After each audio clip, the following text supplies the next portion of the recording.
that was not a large applause. Start again.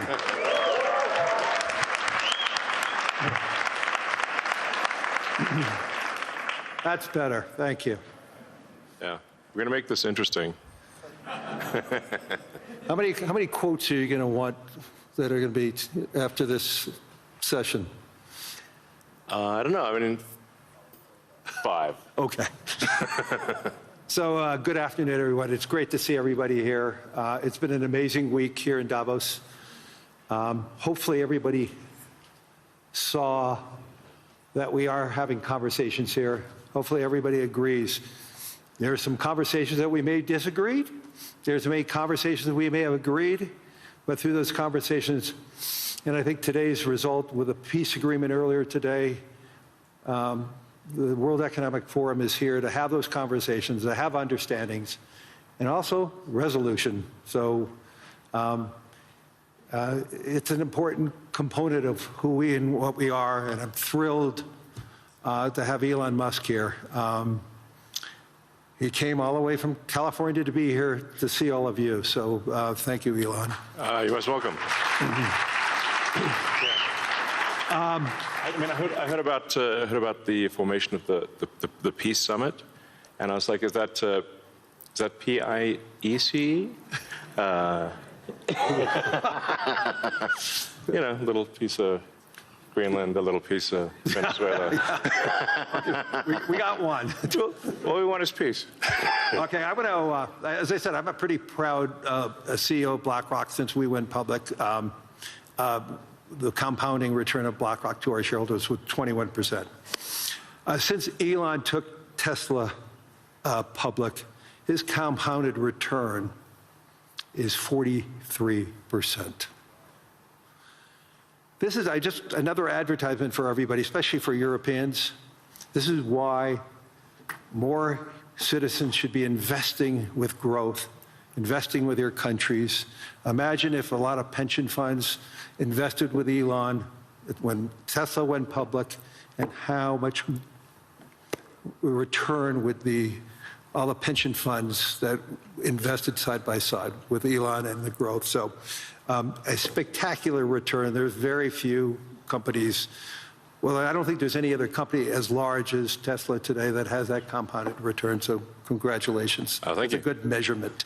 Well, we have an incredible team at Tesla, and that's the reason. So I want to get into the dirt, the meaningful component about technology, the possibilities. I want to talk about AI and robotics, energy, space, and the progress ultimately coming down to engineering discipline, scale, execution. And few people, if not anyone, has the experience and the fortitude to confront these issues head on. Not just the ideas, but the execution across so many different technologies, Elon, and that's why I thought it was important for us to have this dialogue here in Davos. So you're presently building on AI, on robotics, on space, on energy, all at the same time. When you look across those efforts, what do they have in common from an engineering standpoint? Well, they're all very difficult technology challenges, but the overall goal of my companies is to maximize the future of civilization, like basically maximize the probability that civilization has a great future, and to expand consciousness beyond Earth. So if you take SpaceX, for example, that SpaceX is about advancing rocket technology to the point where we can extend life and consciousness beyond Earth, to the moon, to Mars, eventually to other star systems. And I think we should always view consciousness, life as we know it, as precarious and delicate, because to the best of our knowledge, we don't know of life anywhere else. You know, I'm often asked, are there aliens among us? And I'll say that I am one, but... Or you're from the future. They don't believe me. Okay. But I think if anyone would know if there are aliens among us, it would be me.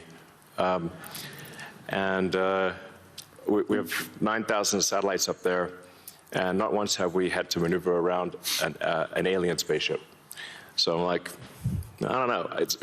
Bottom line is, I think we need to assume that life and consciousness is extremely rare, and it might only be us. And if that's the case, then we need to do everything possible to ensure that the light of consciousness is not extinguished, because we're effectively, the way I view it is, the image in my mind is of a tiny candle in a vast darkness, a tiny candle of consciousness that could easily go out. And that's why it's important to make life multiplanetary, such that if there is a natural disaster or a man-made disaster on Earth, that consciousness continues. That's the purpose of SpaceX. Tesla is obviously about sustainable technology, and also at this point we've sort of added to our mission sustainable abundance. So with robotics and AI, this is really the path to abundance for all. If you say, people often talk about solving global poverty, or essentially how do we give everyone a very high standard of living. I think the only way to do this is AI and robotics, which doesn't mean that it is without its issues. I mean, we need to be very careful with AI. We need to be very careful with robotics. We don't want to find ourselves in a James Cameron movie, Terminator. He's great movies, love his movies, but we don't want to be in Terminator, obviously. But if you have ubiquitous AI that is essentially free or close to it, and ubiquitous robotics, then you will have an explosion in the global economy, an expansion in the global economy that is truly beyond all precedent. Elon, can that expansion be broad? Yes. Or is it narrow? And how can that be created? How can it broaden the global economy? Yeah, I mean, a way to think of it is that if you have a large number of humanoid robots, the economic output is the average productivity per robot times the number of robots. Right. And actually, my prediction is in the benign scenario of the future that the robots will actually make so many robots in AI that they will actually saturate all human needs. Meaning you won't be able to even think of something to ask the robot for at a certain point. There will be such an abundance of goods and services, because my prediction is there'll be more robots than people. So, but how do you then have human purpose in that scenario? Yeah, I mean, nothing's perfect, but it is a necessary. Like, you can't have both. You can't have work that has to be done and amazing abundance for all. Because if it's work that has to be done, then you and only some people can do it, then you can't have abundance for all. Then it's narrow. It's narrow, yeah. Exactly. So, but if you have billions of humanoid robots, and I think there will be, I think everyone on Earth is going to have one and going to want one. Because who wouldn't want a robot to, assuming it's very safe, watch over your kids, take care of your pet. If you have elderly parents, a lot of friends of mine have said they have elderly parents. It's very difficult to take care of them. Expensive. Yeah, it's expensive, and there just aren't enough people to take care of there aren't enough young people to take care of the old people. Right. So if you had a robot that could take care of and protect an elderly parent, I think that would be great. That would be an amazing thing to have. I think we will have those things. So, overall, I'm very optimistic about the future. I think we're headed for a future of amazing abundance, which is very cool. and definitely we are in the most interesting time in history. I think there's a more interesting time in history. But can you and I reverse aging in this new history, or are we going to see it? You know, I haven't put much time into the aging stuff. I do think it is a very solvable problem. Like you can, I think when we figure out what causes aging, I think we'll find it's incredibly obvious. It's not a subtle thing. The reason I say it's not a subtle thing is because all the cells in your body, you know, with some pretty much age at the same rate. Good. I've never seen someone with an old left arm and a young right arm ever in my life. So why is that? That means that there must be a clock, a synchronizing clock, Right. that is synchronizing across 35 trillion cells in your body. You know, there is some benefit to death, by the way.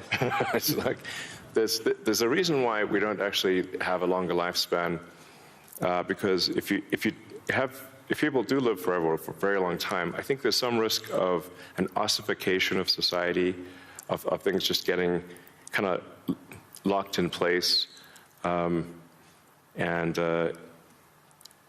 you know, it just may become stultifying, just not lack vibrancy. But that said, do I think we'll figure out ways to extend life and maybe even reverse aging? I think that's highly likely. I'm looking forward to that. Yeah. So in the future that you talk about, the AI models, autonomous machines, rockets, depends on massive increases in compute, massive increases in energy, expensive energy, manufacturing scale. What are the bottlenecks to get there? And that, once again, with all that expenditures, again, how can we make sure that it's broad and not narrow?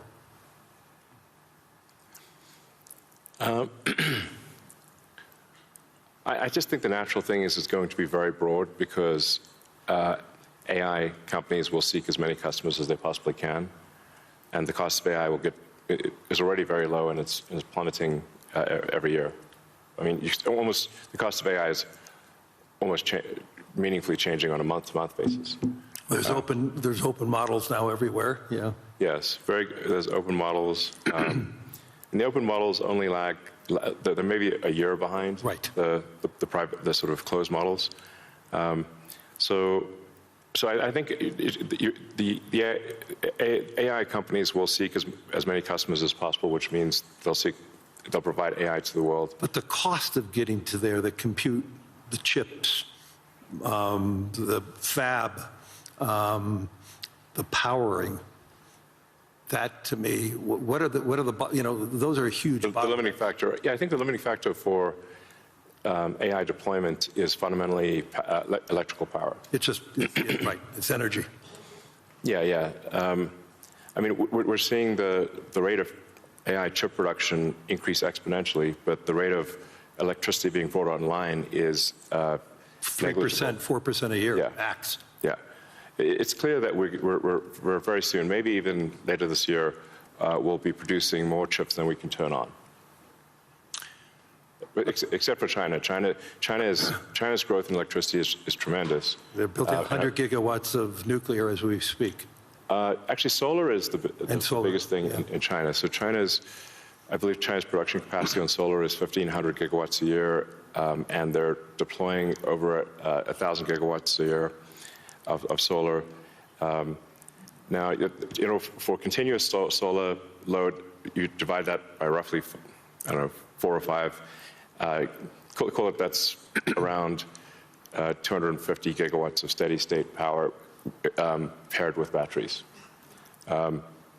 And that's a very big number. That's half of the average power usage in the U.S. Right. So U.S. power usage on average is 500 gigawatts.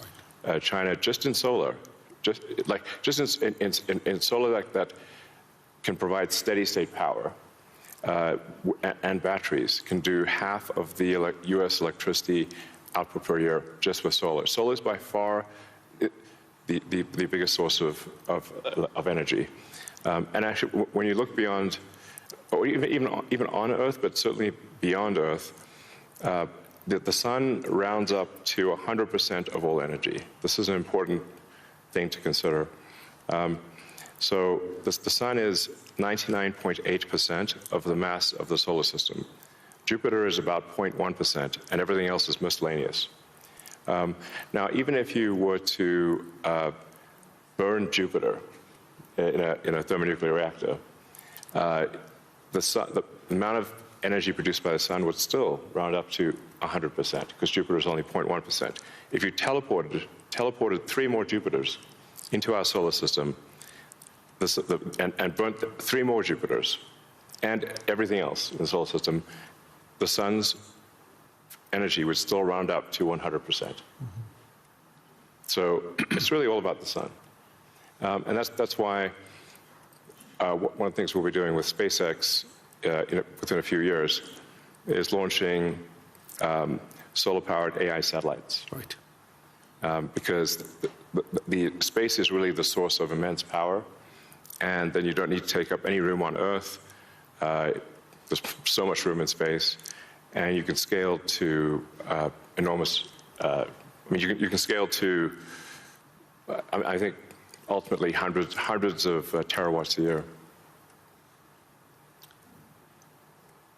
You and I have had these conversations before, but why don't you tell the audience, what would it take for the United States, and what type of geography would it take to have that solar field to electrify the United States? And then let me ask a question, why aren't we doing it?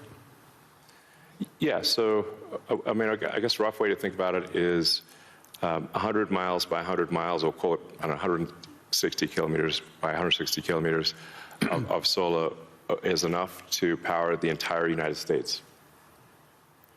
So the 100 mile by 100 mile area is, I mean, you could take basically a small corner of Utah, Nevada, New Mexico.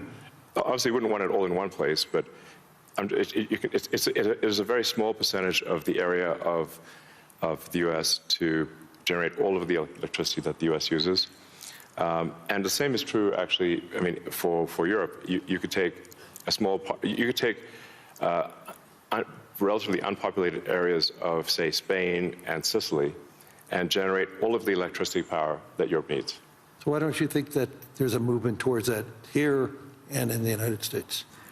Well, there is. As it is in China. Well, unfortunately, in the U.S., the tariff barriers for solar are extremely high, and that makes the economics of deploying solar so artificially high, because China makes almost all the solar, What would it take for Europe or the U.S. to build it commercially, if it's that scale? Yeah, I think. Well, I can tell you what we're going to do, at SpaceX and Tesla is we're building up large-scale solar. Right. So the SpaceX and Tesla teams both separately are working to build to 100 gigawatts a year of solar power in the U.S., of manufactured solar power. And that'll probably take us, I don't know, about 3 years or something. But these are pretty big numbers. Mm-hmm. I'd encourage others to do the same. We obviously don't control the U.S. Tariff policy, mm-hmm. But for other countries, I would recommend that China makes solar cells that are incredibly low cost, and I think it would be worth doing large-scale solar. So I know you're going to be having a couple of big announcements on robotics and what it can do. I mean, when I went to the factory, you showed me those robots. Yeah. How quickly, you talked about the billions of robots, but how quickly can they be deployed in a manufacturing setting? How quickly can they be utilized and be functional and create that abundance that you talked about? Well, humanoid robotics will advance very quickly. I think we do have some of the Tesla Optimus robots doing simple tasks in the factory. We expect probably later this year. By the end of this year, I think they'll be doing more complex tasks, but still deployed in an industrial environment. And probably sometime next year, I'd say that by the end of next year, I think would be selling humanoid robots to the public. That's when we are confident that it's very high reliability, very high safety, and the range of functionality is also very high. You can basically ask it to do anything you'd like. You're already seeing that in Tesla cars. The software changes that you're doing, and what is it? Yeah. Every quarter now, a software change that upgrades the ability of the robot within the car. Yes, the Tesla full self-driving software we update it sometimes once a week. Recently, some of the insurance companies have said that it is actually so safe when Tesla full self-driving is so safe that they're offering customers half-price insurance if they use Tesla full self-driving in their car. And that can be monitored by the insurance company? Is that part of the agreement then? Yeah. I think self-driving cars is essentially a solved problem at this point. Right. And Tesla's rolled out a sort of robotaxi service in a few cities, and right. Will I think be very, very widespread by the end of this year within the U.S. And then we hope to get supervised full self-driving approval in Europe hopefully next month. Really, that quickly? Yeah, and then maybe a similar timing for China, hopefully. I want to move to space because historically space is very capital intensive. It historically been done by governments. Obviously, SpaceX changed the whole model. But we've seen it slow to scale, and now I'm starting to see it ramping up in what you're doing and other things. Talk to us about the automation and AI, how it's changing the economics in building and preparing for us in operating in space. Sure. Well, the key breakthrough the major breakthrough that SpaceX is hoping to achieve this year is full reusability. So no one has ever achieved full reusability of a rocket, which is very important for the cost of access to space. We've achieved partial reusability with Falcon 9 by landing the boost stage. We've now landed the boost stage over 500 times. But we have to throw away the upper stage. The upper stage sort of burns up on reentry for Falcon 9. So, and the cost of that is equivalent to a small to medium-sized jet. So, but with Starship, which is a giant rocket, it's the largest flying machine ever made. That's a rocket that you're using for the idea of going to Mars, right? Yeah, Mars and the Moon, as well as for high-volume satellite stuff. So, Starship. Hopefully this year we should prove full reusability for Starship, which will be a profound invention because the cost of access to space will drop by a factor of 100 when you achieve full reusability. Right. It's the same sort of economic difference that you would expect between, say, a reusable aircraft and a non-reusable aircraft. Like if you have to throw your aircraft away after every flight, that would be a very expensive flight. But if you only have to refuel, then it's the cost of the fuel. And so that's really the fundamental breakthrough that gets the cost of access to space, we think, below the cost of freight on aircraft. So, you know, under $100 a pound type of thing easily. Wow. So it makes putting large satellites into space, very low, very cheap. And then when you have solar in space, you get 5 times more effectiveness, maybe even more than that, than solar on the ground, because it's always sunny. It's cold. It's always sunny, so you don't have a day-night cycle or seasonality or weather, and you get about 30% more power in space because you don't have atmospheric attenuation of the power. Right. The net effect is solar is 5 times more.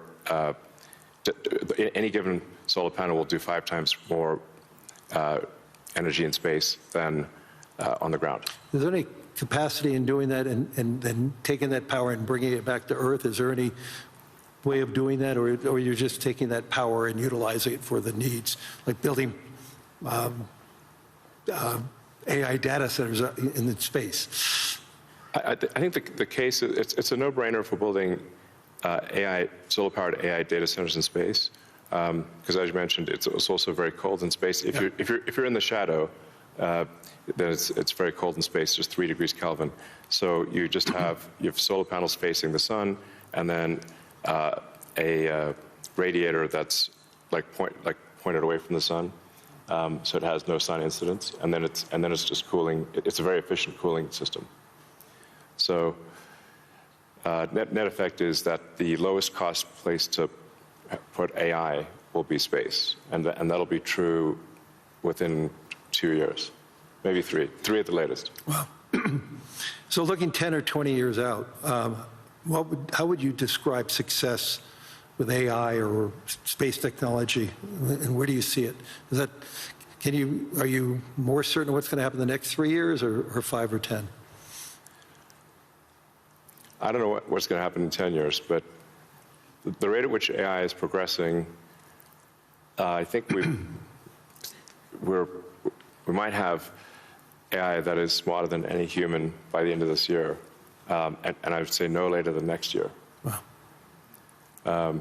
And then probably by 2030 or 2031, call it 5 years from now, AI will be smarter than all of humanity collectively. We only have a number of minutes left, but I want to humanize you for a second. So there's no speculation that you're make a joke about peace. Right. I want to. I would frame this question by: you are the most successful entrepreneur, industrialist in the 21st century, maybe beyond. I want to really get this. What inspired you? Who inspired you? What was the foundation of your curiosity? And importantly, was there an aha moment, an epiphany at any time in your life and career?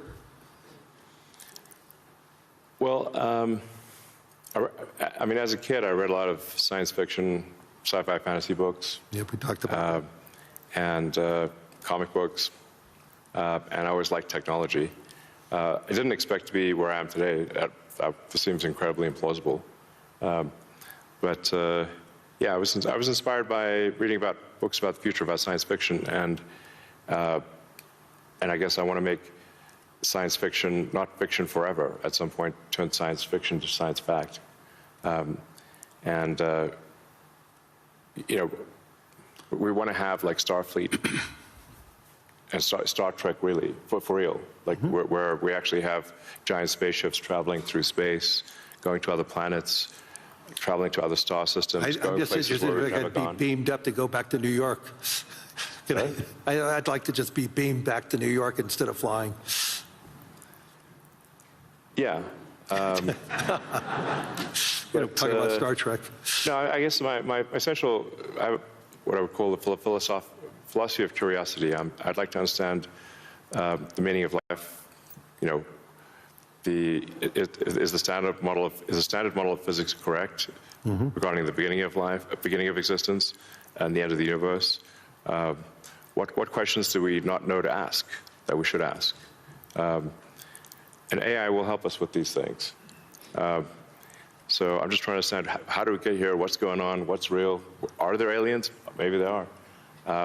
And if we've got spaceships that are traveling to other star systems, we may encounter aliens, or we may find many long-dead alien civilizations. But I just want to know what's going on. I'm curious about the universe, and that's my philosophy. Do you see yourself ever going to Mars in your lifetime? Yeah, I mean, I would say like, That's a long commitment. I've been asked. Isn't that 3 years each way? It's 6 months. 6 months, that's all it is? Yeah, 6 months, but the planets only align every 2 years. Okay. So, yeah, I've been asked a few times, like, do I want to, die on Mars? And I'm like, yes, but just not on impact.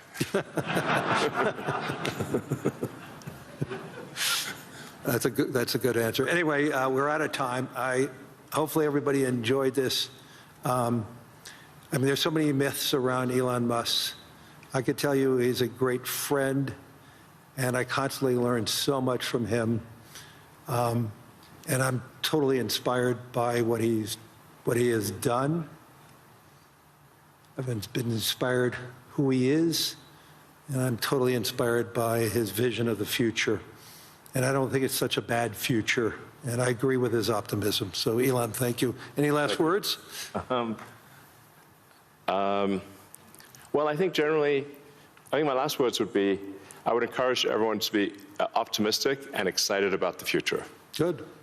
And generally, I think for quality of life, it is actually better to err on the side of being an optimist and wrong rather than a pessimist and right.